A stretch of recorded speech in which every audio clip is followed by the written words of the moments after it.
Hi guys, the Middle Maniac back again, and in this video I'm going to be reviewing the live album Rock in Rio by Iron Maiden.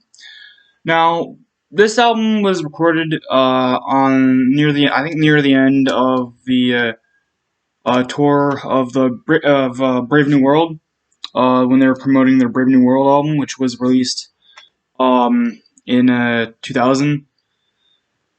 Um, but yeah, so. Yeah, this is the this is part of the 2015 remasters. Um, it's also pretty thick too, like the not Live Undead. I keep saying Live Undead, but the Live After Death one. See, they're both pretty thick. Again, just like with the this version, there was a one disc version for some reason. But yeah, anyway, anyway, yeah, this was released in 2002. Um, Again during the Brave New World tour, which went from 2001 to 2002. Yeah, this was a big deal. Both the actual Brave New World album and the Brave New World tour, because again, Bruce Dickinson and Adrian Smith were back, and but yeah, so this is another one of those live albums by Iron Maiden that, for some odd reason, even though it's still pretty popular, it's pretty hard to come by. Not too hard to come by, but from what I've saw on I had to actually get this off of eBay in mint condition because Amazon was not only out of stock, but their page said they didn't know if they're ever going to get any back in stock ever. So yeah, it's very strange for something so popular. It's very strange how Amazon is basically saying they're not going to ever get these back in stock. I don't know how that works, but yeah, again, for something for an album so well known and so popular to basically for it to be extremely hard to, or not extremely, but somewhat hard to find is very weird to me. But yeah, so um, of course, this was during the beginning of the era of the modern era of Iron Maiden. Of course, Bruce Dickinson on vocals, Nicka McBrain on drums, Steve Harris on bass, and Adrian Smith, Dave Murray, and Yannick Gears on guitar. Okay, so the artwork. I don't know. I would start off with the artwork. Anyway, the artwork. I'm torn on this one. I kind of like it, but it is sort of a recycled idea from the Brave New World album. Here it is. Hold on, let me get this first. There we go. It is kind of a recycled idea. Basically, in this one, they have Eddie's face in the clouds.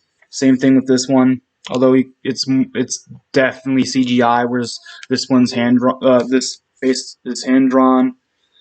But yeah, oh, that just slipped right out of there. Hold on. But yeah. So I'm kind of torn. I think it's cool, but I do kind of I kind of don't like the fact that they just recycled the same idea, basically. I wish they would have done something different. But I mean, it's still pretty good artwork for the CGI version. Because at this point they were doing a lot of they were stepping away they wouldn't do this for too long, but in this point in time they were stepping away from more of the hand drawn art and going for the more CGI stuff. Um, but yeah, it it's okay. I mean, I think they could have done better. And then the inside is the stage, and there's that's a really weird stage. Like, look at the roof of that. That's weird. It's like I don't know. It's very spiky. And of course, open that up. Hold on. No, that's not. It kind of is a continuation, but they placed it wrong. As you can see, this is a continuation of that. Although that is supposed to be over here. Like, yeah, that's like a continuation of this half, kind of. I think. Hold on, let me look again.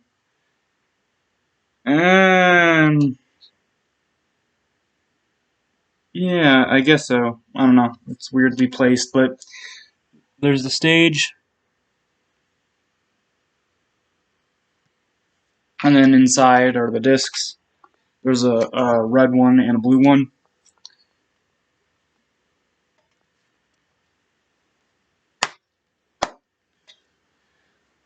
Anyway, so it starts off with this. Probably one of my least favorite parts is this weird intro. Like, it's super weird. It doesn't really fit the tone of Iron Maiden. Like, I don't know if like it's some kind of weird intro that they do to any Rock in Rio concert, not just Iron Maiden, but all of them. I don't know, but it's this really weird intro that's sort of very operatic, but not in the Iron Maiden style. It's like very official, like a very traditional operatic kind of music, and it just doesn't fit. I don't know why it's there, but that's the intro. Um, and then track number two, a live version of the Wicker Man. Yeah, it's not that good. I mean, I don't know. I don't think I've heard any other live version of that. No, wait, I have. I just remembered that's one of the songs the only song that they played from Brave New World during Legacy of the Beast tour. I mean, during that song that I heard then is okay, but this one is the version here is not that good. Uh, Bruce just I don't know if he's just having a bad day with his voice, but on this version it's just not that good. I don't know. I don't know. Maybe it's something weird with the mixing of this album. I don't know, but he just doesn't sound that good on this track. And the guitars sound weird too. Um, Track number three, a live version of "Ghost of the Navigator." This one is okay. I don't mind it. Not one of my favorite songs from Brave New World, but it's okay. The title track to Brave New World. I've always hated that title track. So yeah, I don't like the live version. Ooh. Then it goes into the live version of Wrathchild. This one's pretty good. I wouldn't say it's as good as the version on Live After Death. I think I like that version better. Maybe. Mm, I don't know. I think it's tied. I like both versions. I honestly can't decide which version I actually like better, but I like both versions. Let's see. 2 Minutes to Midnight. Um, yeah, it's okay. I mean, uh, uh, I actually do prefer the live version from here. The version on here just doesn't sound that good for some reason. I don't know. Again, Bruce's vocals aren't that good on that track. Um, Blood Brothers though. Okay, this is a really good track. I mean, not my favorite version, live version of that song, but it's still pretty good. Probably my favorite live version would definitely be the version from the what was it again? The Book of Souls, the live chapter. I really like that live version. But and then the in vivo version is really good too. But this one's pretty good. Um, Blood Brothers one is awesome. Sign of the Cross. Um, I I honestly don't know what to say about this one. Just because I haven't heard it much, like any version much. Like I was actually really surprised that they played it during Legacy of the Beast tour, and at that point in time, last year, I honestly had never heard any version of that song before, so I was a bit confused about what song they were playing. I was trying to think, is this from a newer album? I don't know. And then later on, when the chorus came in, the title, when Bruce is singing "Sign of the Cross," I was like, "Oh, that's that song." I haven't never heard this before. Then later, I found out it was a Blaze Bayley song, and I was like, "Wait!" But I had okay. So here, I heard the Blaze Bayley albums along. Not I've heard them like once and didn't like them. So I guess I just kind of forgot that it was a song from that one of those albums. Anyway, but yeah, this version I don't really have anything much to say about it, just because I haven't heard the song overall that much. So I'm not used to it. Um, Track number 9, The Mercenary, another song from Brave New World. I never liked The Mercenary. Probably one of the weakest tracks from that album, and the live version isn't that good either. The track that ends disc 1 is a great one, The Trooper. One of my all-time favorite versions, live versions. I can't decide which live version I like the best. I do really like the Book of Souls version, the version that they played on that tour. I do really like. I love the studio version, and I do I like the In Vivo version's okay, but I do like the Beast over Hammersmith version. Um, hmm, I'd say this probably has to be either my second or third favorite. I know the studio version is my favorite version, but this has to be probably my second or third favorite version. I really like this. This is definitely the most sped up version of that song. But yeah, the Trooper's awesome. Um, Disc number 2. It starts off with Dream of Mirrors. This one's actually pretty good. Probably the only good live version of a Brave New World song on this live album. Yeah, good. Track number 2, The Klansman. This one's pretty good. I had heard this song I have heard this song before I went to the Legacy of the Beast tour. There we go. I'm already stumbling with my words. Anyway, I've had heard that song before, but I wasn't too familiar with it. But I knew it came from one of the Blaze Bayley albums. But yeah, Bruce sings it, and it's a lot better. Let's see. The Evil That Men Do. I really like this version. I actually do like this version better than the album version. Fear of the Dark. I think okay. So this might be my favorite version. Like, I don't know. I really do like the version again from the um Book of Souls live version, but I also really like this version. I don't really care for the studio version that much, but anytime I hear a live version, it's really good. But yeah, the Fear of the Dark live, awesome. Iron Maiden. This live version is meh.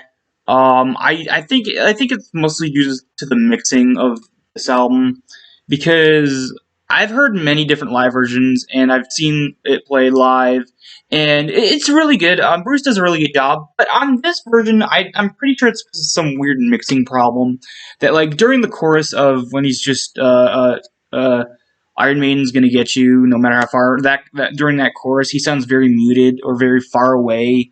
Like, I think it's like a weird, like, audio thing, because he just gets his voice during the chorus of that song gets drowned out by the sound of the sea of people in the audience. Like, the audience drowns out his voice in that particular when he's doing that chorus. So again, it's probably an imbalance in the mixing of the audio. But yeah, it really suffers because of that. But the live, like any other live version, I really do like. But yeah, it just happens that because of the mixing, the audience, because of the way the audio is mixed, the audience sort of drowns out his vocals on that song. All right. A live version of Number of the Beast. This one's pretty good. I do like it. I can't. I still have, even though if I've heard many different live versions and the studio version, I still can't tell which version I like best. I think my favorite might be the studio version, but in terms of live versions, this one's pretty good. Live version of Hallowed Be Thy Name. Oh my god, I love how they pair those two together. Number of the Beast and Hallowed Be Thy Name. Those are really fitting to be paired together, especially in the order that they are. Number of the Beast, then Hallowed Be Thy Name. This is a good version. Again, I do prefer the studio version better. But live versions are pretty good. Especially this one. This one's really good. Although, I might prefer the version on this one more. I might prefer the live after death version more, but the one on this one's still pretty good. Hallowed be thy name. Oh no, I just did that. Sanctuary. Not a song that they play too often. Like they haven't played this regularly. They haven't played this regularly. Like why can't I say that word regularly? They haven't played this regularly since. I'm sounding dumb. I'm so sorry, but they haven't played this on a regular basis since the Paul Di'Anno era. I know they played it for a while during, like, especially with the tour of the Number of the Beast tour and then the Peace of Mind tour, but after that, it slowly kind of fell out of the set list for the live shows. But yeah, they pull this out once in a while nowadays, and honestly, it's probably the worst in terms of a Bruce Dickinson version of a Paul Di'Anno era song. His voice just does not fit well with this particular track. Like it's definitely a Paul Di'Anno track alone. Like Sanctuary is just something that Bruce Dickinson can never sing properly because of the way he sings. Like he can do a lot more, slightly more gruffer. He sings Iron Maiden really well. He sings Wrathchild pretty good. But with Sanctuary, it just does, his kind of vocals just don't fit. Um, anyway, and then the last track is Run to the Hills. A pretty good version. Not the best version, but it's still pretty good. But yeah, that's it. So overall, I do think this is a slightly better live album than Live After Death, but ever so slightly. I think what really weighs it down for me is the fact that anytime the Brave New World stuff is performed live on this album, it just doesn't sound as good. Um, but I've heard a lot of these songs played on other live albums, and they sound a lot better. Again, it might just be the audio mixing that sort of weighs it down. I don't know. It might be again. It might be the audio mixing that I think it. Yeah, because I don't know. It just doesn't. The Brave New World songs on here just don't sound right for some reason, other than maybe Blood Brothers, and that's it. Blood Brothers and Dreams and Mirrors. Those songs sound pretty good. Bruce does a pretty good job singing them, but I don't know. It's just a weird issue I with Bruce's vocals on those songs, but everything else is pretty good. Like, but yeah. So overall, it's a slightly better live album than Live After Death, but ever so slightly. I gave Live After Death a 6 out of 10. I'm pretty sure. And this is going to be a 7 out of 10. Like I said, ever so slightly better. Um, so yeah. So that's it for this review. In this video. Hope you guys enjoyed, and I'll see you next time.